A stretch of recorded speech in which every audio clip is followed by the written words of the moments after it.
네, 성도 여러분 안녕하십니까? 네, 우리 하늘나라를 미리 맛보는 우리 행복한 안식이 시작하는 시간이 되었습니다. 우리 성령 하나님께서 여러분 각 가정마다 여러분의 모든 가족에게 풍성한 은총을 더하시는 귀한 안식이 되시기를 간절히 바랍니다. 우리 에스더서를 계속해서 보고 있는데요. 오늘은 에스더 4장에 있는 말씀을 가지고 이렇게 금식한 후에라는 제목으로 은혜를 나누고자 합니다. 오늘의 본문의 말씀은 에스더 4장 9절부터 17절까지 있는 말씀입니다. 교독을 해보도록 하겠습니다. 홀수절을 제가 읽고 짝수절 여러분들이 소리 맞춰서 읽어주시면 좋겠습니다. 9절부터 읽겠습니다. 하닥이 돌아와 모르드게의 말을 에스더에게 알림해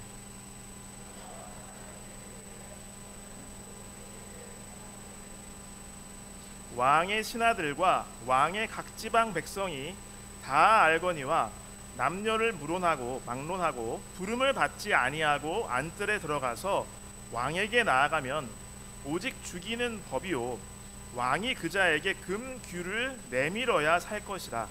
이제 내가 부름을 입어 왕에게 나가지 못한 지가 이미 30일이라 하라 하니라. 모르드게가 그를 시켜 에스더에게 회답하되 너는 왕궁에 있으니 모든 유다인 중에 홀로 목숨을 건지리라 생각하지 말라.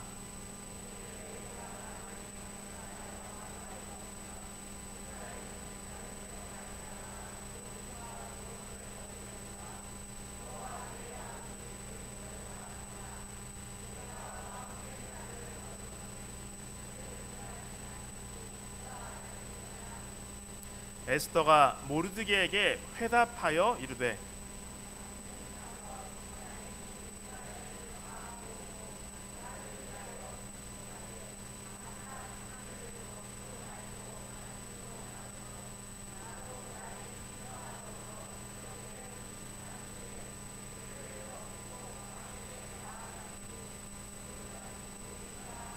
네, 17절 함께 읽겠습니다. 모르드게가 가서 에스더가 명령한 대로 다 행하니라. 네, 이제 여기까지 우리가 왔습니다. 우리 지난번에 이야기했던 것을 잠깐 우리 기억을 되살리는 의미에서 복습을 해보면요, 이 에스더서의 그 배경의 그 시대는 이 페르시아 제국이 가장 강했던 그때부터 이제 쇠퇴하기 시작하는 그 시점이었죠. 성경의 아하수에로 왕이 역사상의 크세크세스라는 거 여러분 알고 계시고요. 이미 대략 50년 60년 전에 2차 예루살렘 중건령까지 이미 내린 상황이었습니다.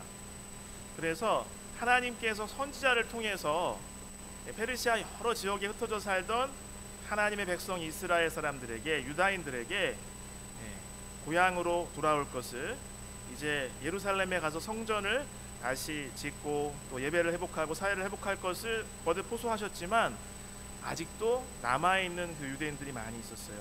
그들에게 큰 재앙의 위협이 닥치는 내용이 이 에스더서의 내용입니다. 우리가 지난번에 연속 설교를 통해서 살펴보았지만요, 이 모르드게와 에스더는 이 원래부터 아주 믿음이 훌륭한 사람이었나요? 성경의 내용에 보면 그런 특징이 거의 나오지 않아요.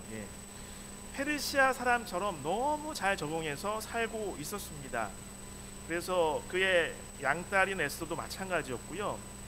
예루살렘으로 돌아가지 않고 예루살렘 출신이지만 아직도 도시에 남아서 이 도시의 많은 것들을 누리며 잘 적응해 살고 있었습니다. 양딸을 이방 왕에게 시집을 보내기까지 했고요.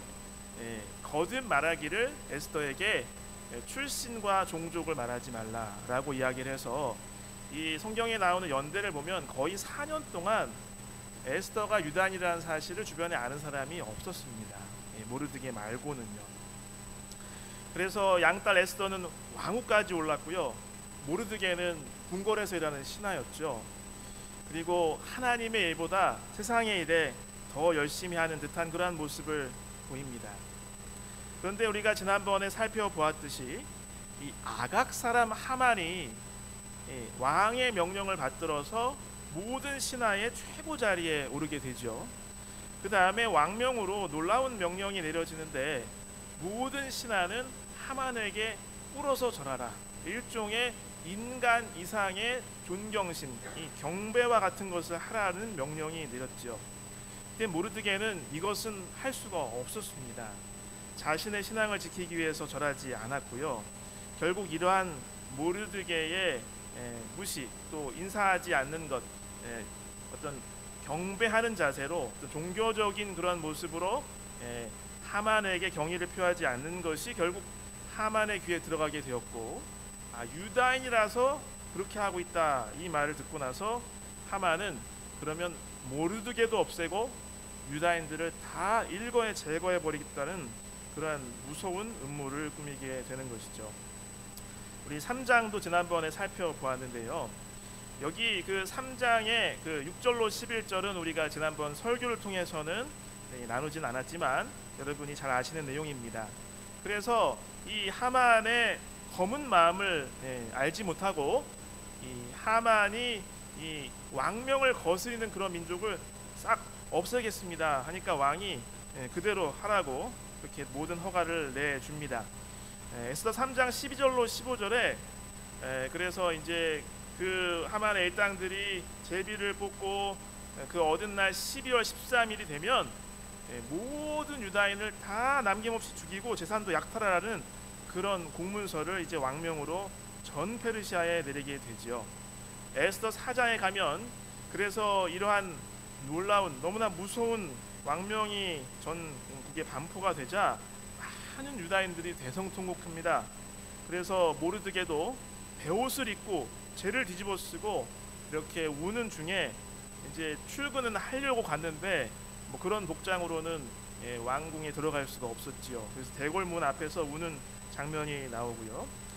그 다음에 이제 우리가 함께 읽었던 그런 본문의 내용들이 이어지는데 이 모르드게가 왜 그러고 있느냐, 에스더가 그 소문을 듣고 내시를 통해서 물어보니까 이 모르드게가 그 사건의 모든 전말을 상세하게 알립니다. 그리고 에스더가 왕후에 위치해 있기 때문에 이 총체적인 엄청난 무서운 재난을 막을 그런 결단을 내려서 왕한테 이야기를 해라라고 간곡하게 부탁을 하게 됩니다. 오늘 저는 이 본문의 말씀을 통해서 저와 여러분이 오늘을 살아가는 주님을 따르는 자들로서 마음속에 담고 실천해야 될 그런 교훈을 함께 나누고자 합니다. 첫 번째는 이 말씀을 보면서 저는 현실 너머를 바라볼 수 있는 믿음의 눈을 가져야 됨을 다시 한번 깨닫게 되었습니다. 현실 너머를 받을 수 있는 믿음의 눈을 가지시는 저와 여러분 되시길 간절히 바랍니다. 여기 그 에스더 4장 11절에 이 모르드게가 이런 무서운 하만의 음모를 말했을 때 에스더가 사실상 힘듭니다. 이거는 내가 할 수 있는 일이 아닙니다 라고 이렇게 회답을 하게 되지요. 제가 다시 한번 읽어보면 왕의 신하들과 왕의 각 지방 백성이 다 알거니와 남녀를 막론하고 부름을 받지 아니하고 안뜰에 들어가서 왕에게 나가면 오직 죽이는 법이요 왕이 그 자에게 금규를 내밀어야 살 것이라. 이제 내가 부름을 입어 왕에게 나가지 못한 지가 이미 30일이라 하라 하니라 라고 이렇게 전달하라고 내시를 시켰습니다. 배경은 아실 거예요. 고대에 이 많은 황제나 큰 그 나라의 왕들이 이렇게 허락 없이 접근을 못하게 했습니다. 여러분 그것은 뭐 우리가 익히 아시죠? 왜 그랬죠? 안전을 위해서 그랬던 거죠. 암살도 있고. 그래서 우리 뭐 에스더서에도 그 암살 음모가 밝혀진 것도 전에 나오잖아요. 그리고 실제로 역사를 보면 이 크세크세스 왕이 결국은 측근에게 암살을 당해서 이렇게 삶을 나중에 마감을 하게 됩니다.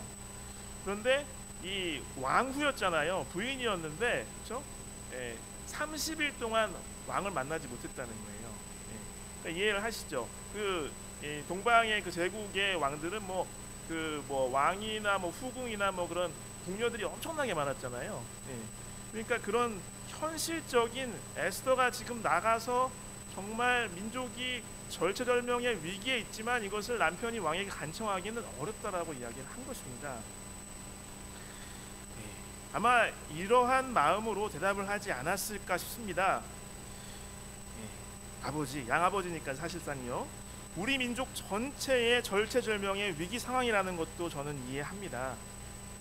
그리고 이 문제를 해결할 수 있는 중재자로서 제가 가장 좋은 위치에 있다는 것도 알겠습니다. 하지만 현실적인 여건이 너무 좋지 않습니다. 위험이 너무나 크고 아시다시피 분명한 한계가 있습니다. 그래서 제가 나서기가 너무나 어렵습니다 라고 이러한 뜻을 밝혔던 것 같아요. 여러분, 우리가 현실의 한계, 현실의 벽에 가로막혀서 우리가 절망하거나 용기를 꺾이고 또 계획을 포기하거나 낙담하는 경우가 얼마나 많은지 모르겠습니다. 우리 그리스도인의 삶에서도 그런 것 같습니다. 그런데 에스더가 보지 못했던 것이 있었어요. 에스더는 그동안 나태한 신앙생활로 인해서 이 페르시아인으로서 페르시아인처럼 그렇게 살다 보니까 현실 세계의 형편에 압도당하고 있었던 것 같습니다. 그래서 내가 영적으로 연약했을 때 세상은 나에게 너무나 커 보이는 것이죠.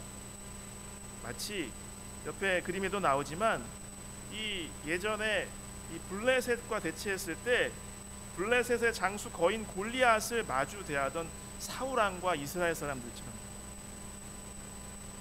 여러분 이 저녁에 우리의 마음을 돌아보기를 원합니다. 혹시 여러분 요즘에 세상이 너무 크게 보이진 않으십니까? 나에게 둘러싼 여러 환경이, 나에게 때때로 다가오는 시험이 너무 힘겹게 느껴지지 않으세요? 아니면 내가 겪는 고난이 지나치게 가혹한 것처럼 느껴지진 않으십니까? 그런데 만일 그러시다면 여러분은 지금 영적으로 너무나 쇠약해 있는 것일 수 있습니다. 여러분, 우리는 하나님을 따르는 사람들로서요, 현실 너머에서 역사하고 계시는 하나님의 섭리를, 그 손길을 바라보는 시각을 가져야 하겠습니다. 하나님이 세상보다 크다는 사실을, 크시다는 사실을 깨닫는 것이 믿음의 출발점입니다. 믿음을 가진 사람의 눈에는 세상은 작아요. 믿음을 가진 사람의 눈에 하나님은 지극히 크신 분이십니다. 골리앗을 쓰러뜨린 다윗처럼요. 이 사울 왕이 그 당시 가장 이스라엘 백성 중에서 키가 큰 사람이었죠. 그런데 모든 백성들이 감히 나설 엄두를 내지 못하고 계속 대치 중에 무서워하고 있었습니다. 엄청나게 보였습니다. 거인이고 장수였죠. 우리가 현실에 압도될 때 골리앗과 같은 장애물을 만나면 이렇게 생각할 수 있어요. 다윗이라면 저렇게 덩치가 큰데 내가 가지고 있는 건 뭐예요? 물매랑 돌이잖아요. 뭐 이걸로 상대가 되겠어? 몇 대 때린다고? 그러나 다윗은 그렇지 않았지요. 그동안 자기를 인도하신 하나님의 신실하심을 기억하고 하나님의 능력을 믿을 때 다윗은 이렇게 생각할 수 있었을 거예요. 야, 저렇게 덩치가 크니까 내가 지난번에 상대한 곰보다 맞히기가 훨씬 더 쉽겠구나. 그렇지요. 여러분 아마 다른 곳에서도 들어보셨을 텐데요. 옛날에 그 2차 세계대전에 그 유태인 강제 수용소 벽에 쓰여진 글이라고 하지요. 나는 비록 구름이 하늘을 가린다 할지라도 그 뒤에 여전히 태양이 빛나고 있음을 안다. 나는 비록 하나님의 손길을 느끼지 못할지라도 여전히 그분이 존재하고 계심을 안다. 여러분, 현실 녹록치 않지요. 그러나 하나님은 지극히 크신 분이십니다. 현실 너머를 바라보시고 하나님의 크고 위대하심을 기억하시는 저와 여러분이 되시길 간절히 바랍니다. 믿음의 눈으로 볼 때 현실을 뛰어넘을 수가 있습니다. 여기 시대소망 370쪽에는 이러한 말씀이 있어요. 제가 읽어드리겠습니다. 그리스도의 나라를 건설하는 일은 겉으로 보기에는 진척이 느리고 또 불가능한 것처럼 보일지라도 앞으로 나아갈 것이다. 그 사업은 하나님의 사업이므로 하나님께서 재정을 공급하시고 조력자들, 곧 참되고 열심 있는 제자들을 보낼 것이다. 사람은 하나님을 위하여 일하는 중에도 사람의 재간과 능력으로 할 수 있는 바에 너무 지나치게 의뢰할 위험이 있다. 이렇게 함으로써 우리는 크신 스승이신 그리스도를 잊어버린다. 그리스도의 일꾼이 자신의 개인적인 책임을 인식하지 못하는 경우가 흔히 있다. 그는 모든 능력의 근원이신 예수를 의뢰하는 대신에 자기의 책임을 기관에 미룰 위험에 빠진다. 하나님의 사업을 할 때에 인간의 지혜나 수를 믿는 것은 큰 잘못이다. 그리스도를 위한 사업의 성공은 수나 재간이라기보다는 목적의 순수성과 진실되고 내맡기는 믿음에 달려있다. 그렇습니다. 그래서 이러한 부분을 생각할 때마다 제 마음속에 떠오르는 성경절이 있어요. 좋아하는 성경절 중에 하나예요. 시편 18편 29절 말씀인데 함께 같이 읽겠습니다. 내가 주를 의뢰하고 적군을 향해 달리며 내 하나님을 의지하고 담을 뛰어넘나이다. 다윗의 고백이에요. 다윗이 평생 어쩔 수 없이 군인으로 살았잖아요. 근데 그 다윗이 계속 이겼다고 해서 전쟁에 나갈 때 두렵지 않았을까요? 엊그저께 내가 괜찮았으니까 오늘 나가도 칼은 나를 피해갈 거야. 지난번 싸울 때도 멀쩡했으니까 이번에도 화살은 나를 다 비켜갈 거야. 이런 마음으로 나갔을까요? 그렇지 않죠. 그는 뭐예요? 하나님 때문에. 하나님 때문에 무서워도 용기를 내서 나갔다는 것이죠. 여기 빌립보서 4장 13절에 있는 말씀 아시죠?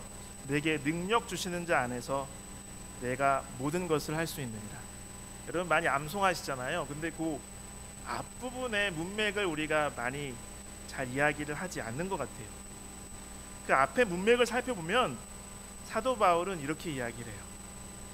물질의 많고 적음을 나에게 주어진 자원의 많고 적음을 초월하는 믿음을 실천하는 비결을 배웠다는 거예요. 그래서 그러한 모든 것, 그것을 초월하는 것을 주님 때문에 내가 할 수 있다고 고백하는 것입니다.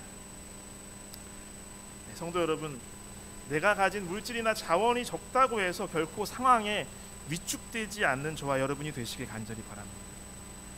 그리고 혹은 내가 가진 물질이나 자원이 많다고 해서 그것을 하나님보다 더 의지하고 자만하는 어리석은 사람이 결코 되지 마시길 간절히 바랍니다.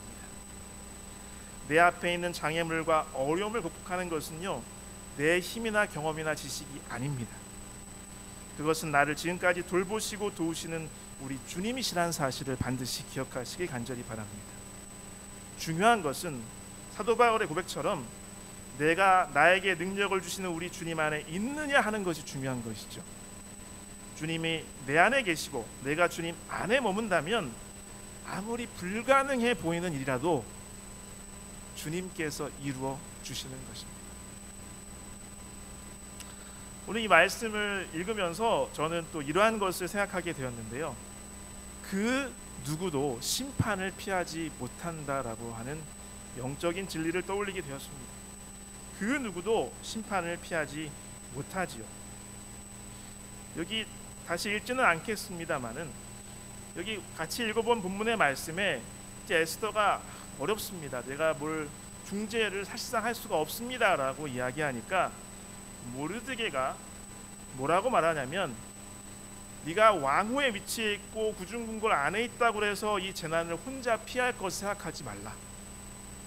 만약에 네가 그런 위치에서 역할을 하지 못한다면 다른 수단으로 하나님께서 우리를 구원하실 것이다. 그런데 너는 너의 사명과 역할을 감당하지 못했기 때문에 너와 네 가족은 멸망하고 말 것이다 라고 이렇게 선언을 해요. 이 모르드게가 달라졌어요. 하만에게 절을 거부할 때부터 좀 달라진 것 같아요. 말 그대로 각성한 것 같아요. 그래서 참으로 굳센 믿음의 호소를 막 양딸한테 이야기를 하는 거예요. 여러분, 우리 서두에도 이야기했다시피 에스더는 종말론입니다. 증언의 말씀처럼 이 사건은 미국의 하나님의 남은 백성이 겪게 될 큰 박해와 환란에 관한 예고이고 경고이고 대비하라는 자상한 가이드라인인 것입니다. 그리 멀지 않은 미래에 하나님의 참한 시기를 지킨다는 이유로 하나님의 계명과 예수의 증거를 가진 주님의 참 제자들은 이 하만의 가공할 음모와 같은 거대한 위협을 당하게 될 것이라고 선지자는 이야기하였습니다.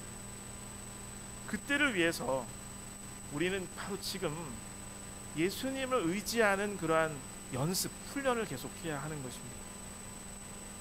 또한 저는 이 모르드게가 말한 이 14절의 내용을 읽으면서요, 다시 한번 제가 처해 있는 엄중한 영적인 현실을 직시하게 되었습니다.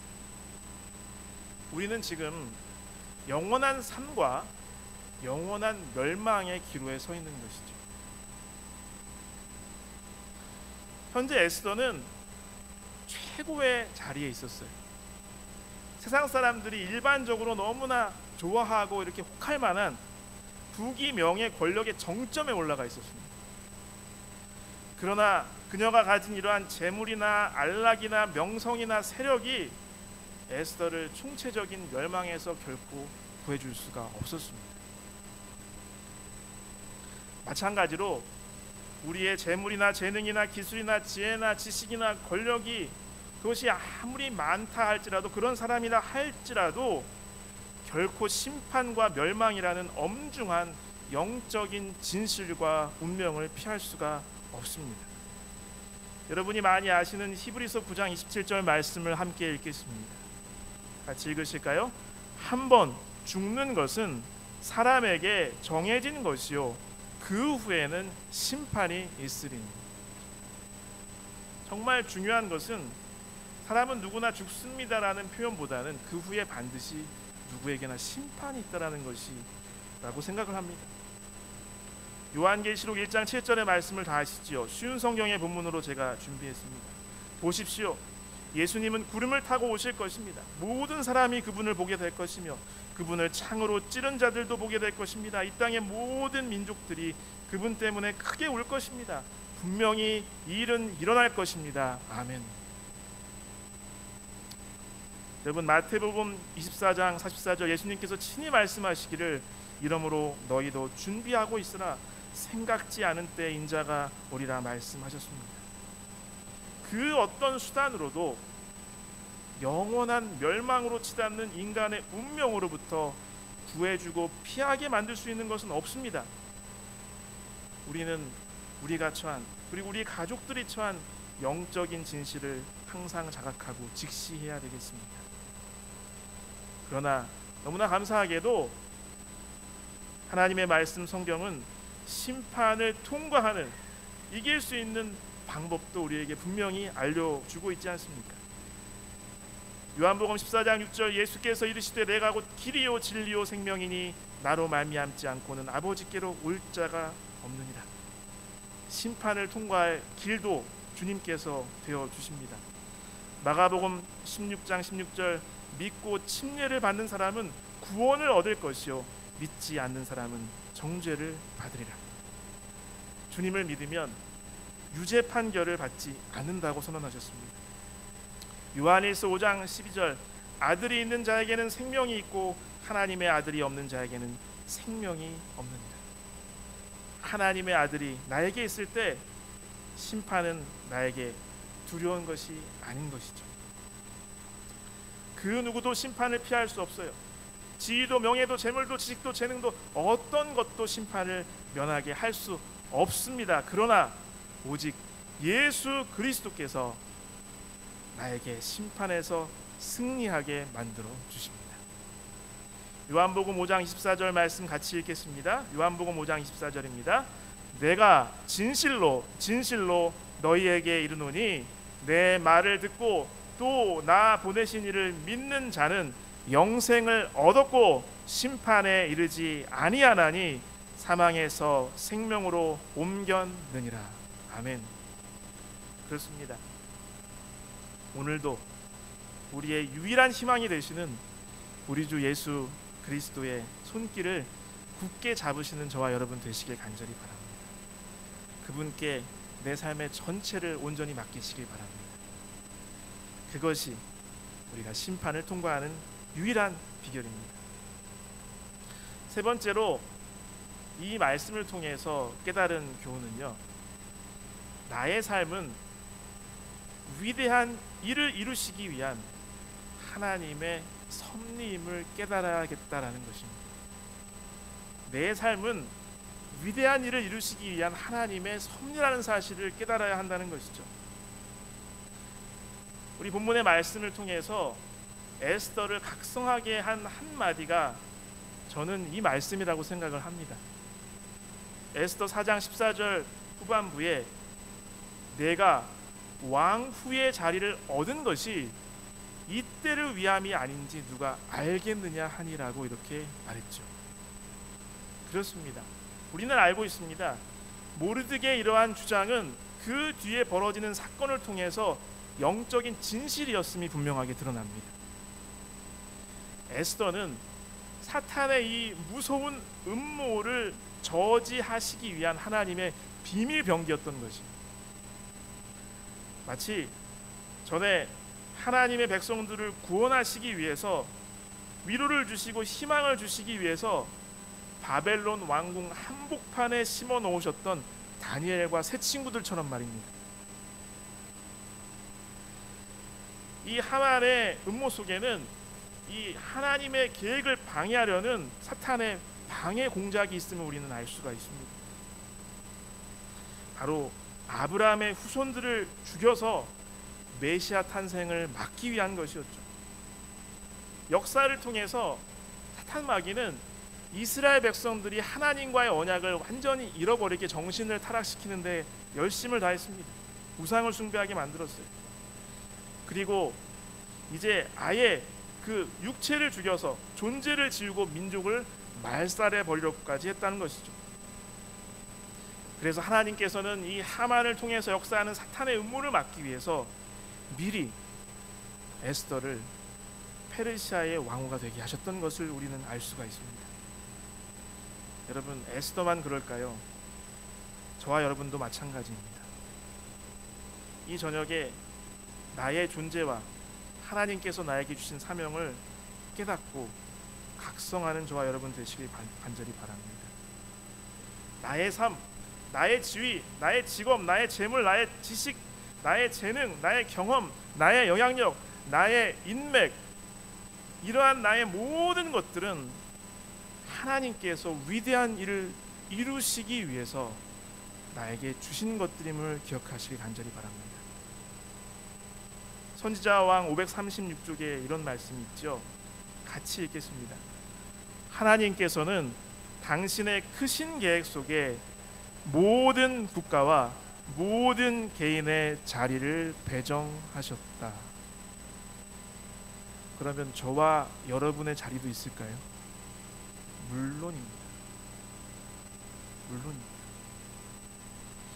여러분, 우리 영어에 많이 회자되는 이런 문구 중에 destined for greatness라는 말이 있습니다. 무슨 뜻이에요? 우리는 위대함을 위해서 운명지어졌다는 것입니다. 저는 특별히 이것은 그리스도를 따르는 사람들에게 어울리는 말이라고 생각합니다. 마가복음 16장 15절로 20절에 예수님께서 승천하시기 전에 했던 말씀 중에 이 대사명을 마가는 이렇게 기록을 하고 있지요. 여러분 많이 아시죠? 또 이르시되 너희는 온 천하에 다니며 만민에게 복음을 전파하라. 믿고 침례를 받는 사람은 구원을 얻을 것이요 믿지 않는 사람은 정죄를 받으리라. 믿는 자들에게는 이런 표적이 따르리니 곧 그들이 내 이름으로 귀신을 쫓아내며 새 방언을 말하며 뱀을 집어올리며 무슨 독을 마실지라도 해를 받지 아니하며 병든 사람에게 손을 얹은즉 나으리라 하시더라. 주 예수께서 말씀을 마치신 후에 하늘로 올려지사 하나님 우편에 앉으시니라. 제자들이 나가 두루 전파할세 주께서 함께 역사하사 그 따르는 표적으로 말씀을 확실히 증언하시니라. 여러분, 이 사명은 저와 여러분에게 동일하게 주어진 사명이며 약속입니다. 이 저녁 나의 진정한 존재와 나를 부르신 사명을 깊이 깨달으시게 되길 간절히 바랍니다. 우리 마음속에 이러한 진정한 기도가, 간절한 기도가 있길 바랍니다. 하나님, 저의 삶을 통해서 당신께서는 어떤 일을 이루려고 하십니까? 그 일이 무엇이든 저는 그 일을 위해서 나의 삶 전체를 온전히 헌신하겠습니다. 이러한 결심이 있기를 간절히 바랍니다. 에스더가 일어섰듯이 에스더가 세상의 현실 뒤편의 영적인 진실을 깨닫고 현재 자신의 삶이 하나님의 거대한 섭리 안에 있음을 깨닫고 안주와 타협과 나태의 무기력한 신앙의 자리에서 회개와 부흥과 헌신의 신앙의 더 높은 자리로 힘있게 일어섰듯이 나의 존재와 사명을 깨닫고 자리를 박차고 일어서는 저와 여러분 되시길 간절히 바랍니다. 회개와 개혁과 부흥과 헌신으로 하나님의 위대한 사역에 동참하게 되시길 간절히 바랍니다. 조금 시간이 좀 오래되긴 했지만 마지막 네 번째로, 저는 이 말씀을 읽으면서 최선의 준비는 간절한 기도라는 진리를 다시 한번 깨닫게 되었습니다. 여기 본문의 맨 마지막 부분이죠. 3일간의 금식 기도를 행하는 모습을 우리는 볼 수가 있습니다. 15절로 17절까지 에스더가 모르드게에게 회답하여 이르되 당신은 가서 수산에 있는 유다인을 다 모으고 나를 위하여 금식하되 밤낮 3일을 먹지도 말고 마시도 마소서. 나도 나의 시녀와 더불어 이렇게 금식한 후에 규례를 어기고 왕에게 나아가리니 죽으면 죽으리이다 하니라. 모르드게가 가서 에스더가 명령한 대로 다 행하니라. 이제 에스더는 결단했습니다. 그리고 기도로 준비합니다. 그것은 바로 금식 기도였습니다. 아시다시피 특별히 포로기에 이런 유대인들의 금식 기도 습관이 많이 생겼다고 이야기를 합니다. 금식 기도는 일상의 생활을 중단하고 드리는 기도이죠. 세상의 것들을 끊고 드리는 기도입니다. 육신의 양식 대신에 영의 양식을 구하는 기도입니다. 목숨을 걸고 드리는 기도인 것이죠. 그런 마음으로 이런 것들을 그 시기에 하기 시작했다는 것입니다. 에스더와 이 유다인들의 3일간의 금식 기도는요, 그동안의 나태한 신앙을 회개하는 참회의 기도였을 것입니다. 자신의 영적인 정체성인 하나님의 백성이라는 그 중요한 신분을 다시 한번 깨닫고 사명을 자각하는 깨달음의 기도였을 것입니다. 현실의 한계, 정말 아무것도 할 수 없는 그 상황 속에서 현실을, 그 한계를 초월하시고 세상보다 크신 하나님을 의지하는 기도였을 것입니다. 인간의 계략과 음모를 뛰어넘는 하나님의 지혜를 구하는 기도였을 것이에요. 인간의 지혜와 노력을 포기하고 온전히 하나님께만 의지하고 하나님의 권능과 기적을 구하는 기도였을 것입니다.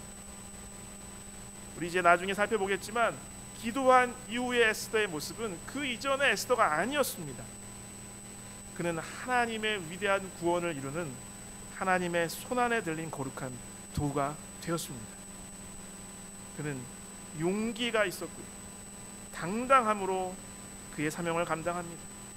그리고 그 뒤에 이어지는 일련의 사건을 보면 정말 놀라운 지혜와 침착한 인내로 결정적인 순간에 그 일을 이루어내는 것을 볼 수가 있습니다. 여러분, 우리도 에스더처럼 기도하면, 우리도 에스더 4장의 유다인들처럼 함께 기도하면 하나님께서 우리에게도 이러한 용기와 당당함과 하늘의 지혜와 침착함을 주실 것을 믿습니다. 위기를 기회로 바꾸고 시련을 승리와 영광으로 바꿀 수 있는 주님의 능력을 주실 것을 믿습니다. 여러분, 마가복음 9장의 이 말씀을 아실 것입니다. 제자들이 귀신을 쫓아내지 못했지요. 예수님께서 오셔서 쫓아주셨지요. 나중에 묻습니다. 그때 한 대화이지요. 마가복음 9장 28절로 29절에 있는 말씀 세번역 성경으로 제가 소개하겠습니다. 예수께서 집 안으로 들어가시니 제자들이 따로 그에게 물어보았다. 왜 우리는 귀신을 쫓아내지 못했습니까? 예수께서 그들에게 대답하셨다. 이런 부류는 기도로 쫓아내지 않고는 어떤 수로도 쫓아낼 수 없다. 다른 번역에는 기도와 금식으로 쫓아낼 수 있다라고 되어 있습니다. 금식 기도만이 효험이 있다고 이야기하는 것이 아닌 것을 여러분이 아실 것입니다. 제자들에게 그 순간 가장 필요했던 것은 자신의 경험이나 자신의 지혜가 아니라 하나님께 온전히 의지하는 간절한 기도였던 것입니다. 여러분, 기도 응답에 대해서 예수님께서 분명한 약속들을 주셨지요. 요한복음 14장 14절, 내 이름으로 무엇이든지 내게 구하면 내가 시행하리라. 예레미야 33장 3절 아시죠? 너는 내게 부르짖으라. 내가 내게 응답하겠고 내가 알지 못하는 크고 비밀한 일을 내게 보이리라. 진실되고 헌신하는 기도에 하나님께서 큰 일을 우리 앞에 보여주시기를 소망합니다. 증언의 말씀을 읽으면서 마무리를 하려고 합니다. 많은 사람들은 산 믿음을 갖지 못했다. 그렇기 때문에 그들은 더 많은 하나님의 권능의 역사를 보지 못한다. 그들이 연약하게 된 것은 믿음이 없는 결과이다. 그들은 하나님께서 저희를 위하여 하실 수 있는 것을 믿는 것보다 저희 자신이 할 수 있는 것을 더 많이 믿는다. 그들은 저희 자신을 자기의 힘으로 보존하려고 한다.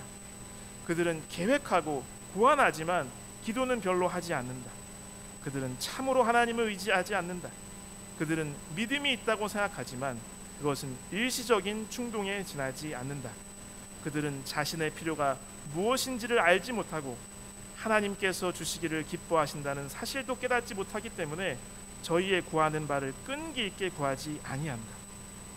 우리의 기도는 밤중에 이웃에게 가서 떡을 구한 사람의 간과 같이 열성 있고 꾸준하여야 한다.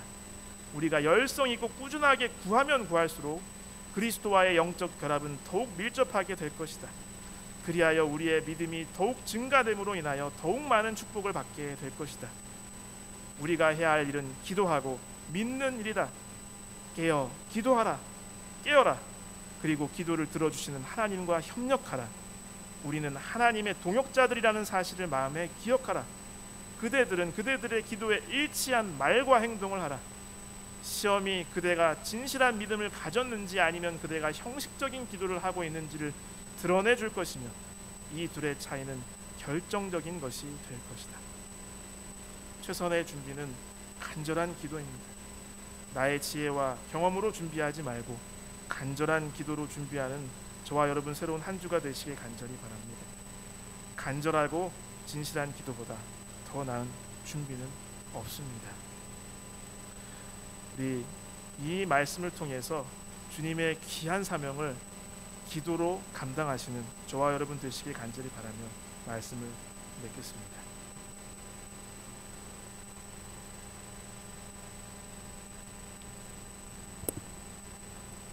귀한 말씀 감사드립니다.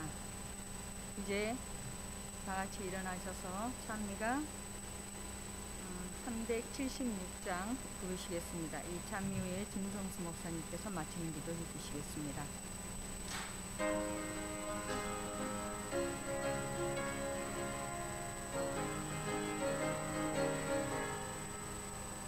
주가 주신 약속 위에 굳게서 영원토록 주를 찬송하리라. 소리 높여 주께 영광 돌리며 약속 믿고 굳게 서리라. 굳게 서리 영원하신 말씀 위에 굳게 서리. 굳게 서리 그 말씀 소망 위에 서리라. 주가 주신 약속 위에 굳게 서 세상 역련에게 엄습하여도 말씀으로 힘써 싸워 이기며 약속 믿고 굳게 서리라. 굳게 서리 영원하신 말씀 위에 굳게 서리. 굳게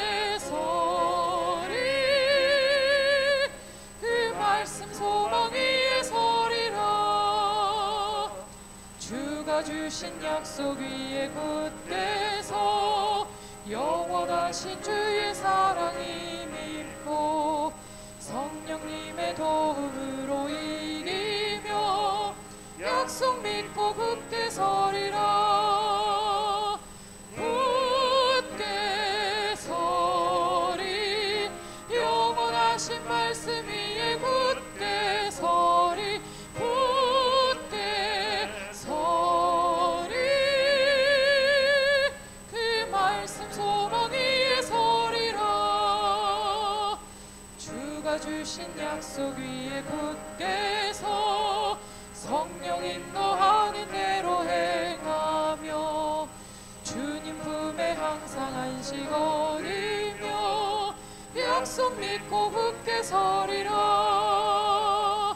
굳게 서리 영원하신 말씀 위에 굳게 서리 굳게 서리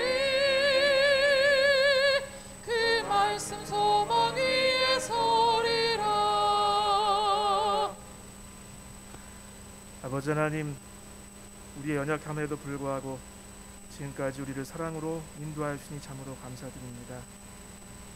아버지 하나님, 어쩌면 우리가 주를 따르는 제자라는 이름을 가지고 있지만 천국의 시민권이라는 귀한 특권을 주께서 주셨지만 세상에 이 죄악과 여러 가지 혼란스럽고 어지러운 곳을 밟고 살아가다 보니 마치 유다인이면서 페르시아인처럼 잘 살아갔던 모르드게와 에스더처럼 어쩌면 그렇게 나약하게 살았는지도 모르겠습니다. 아버지 하나님, 우리를 불쌍히 여겨 주시옵소서. 그러나 오늘 주님의 사명을 깨닫고